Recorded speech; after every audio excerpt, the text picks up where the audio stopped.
Hello everyone, welcome back to Sandoval Network News. I am Joe Garcia. And I'm Jose Rojas. Rojas, let's start off today by having you read something for us. What is this, Joe? It's a letter. One of many from the second grade students at Burroughs Elementary School. It says, Dear Alderman, I learned that a community has to have nice people and be clean. It's a very good place to live. Also, communities need good neighbors and good friends and be safe for people to live. I want my community to be better. I saw a burnt down building and can you demolish it?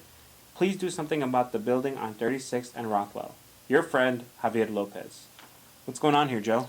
Well, a couple of years ago, a building in the Brighton Park neighborhood caught on fire and has been abandoned, causing all kinds of problems in the community. Here, take a look at these pictures. What are we looking at here, Joe? This is the abandoned building located on 36th and Rockwell.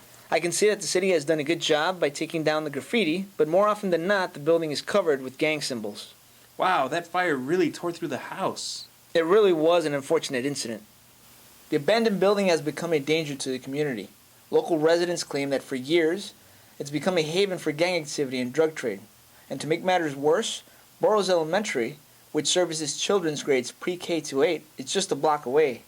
Many of those children pass the building every day and say that they are unnerved by the dangers that surround the property. Here's what some community members had to say. It was a little scary, so we couldn't get really near it because it doesn't look sturdy at all. It's very torn from the fire there was around there, and there's lots of graffiti on it.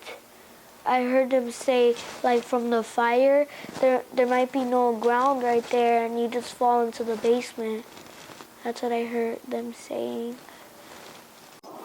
We encountered the burnt out building, and the children say, yes, we see this all the time, and it's scary. They have like urban legend kind of ghost stories about it, that there were lights in there flickering one night. We see a lot of gang members go in there, and the last thing I need is to anybody approach my kids with bad intentions. And gang members, that's all they do. Rojas, where are you going? This building's causing a lot of problems, Joe, and I'm going to do something about it. Rojas, Senator Sandoval has done something about it. Why don't we go back to the studio and I'll show you. We decided to write letters to the alderman, and it was our principal's suggestion that we also send letters to the senator, and so we did. And then from there, he came to our school, he talked to our kids, they were thrilled. That's as much as we ever expected. We were hoping that somebody would just respond to us, but then he said he was going to try and help us get that building demolished. And so we all walked with him again over to the building, and we had our picture taken with him. And then when the court date came up, we were invited to go to court. And we won. The building's getting demolished.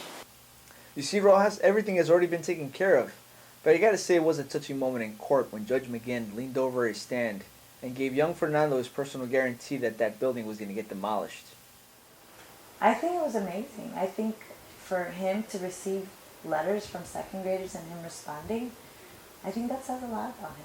Like, I feel happy that he just came to our school and told us that he was going to help us out. I'm super excited, beyond excited. There's no word to actually tell you how happy we are. The kids are going to be safe. The gang bangers are going to have no place to hide. Thank you, Senator Sandoval, because of the great things you did for us. Like, help us demolish that building.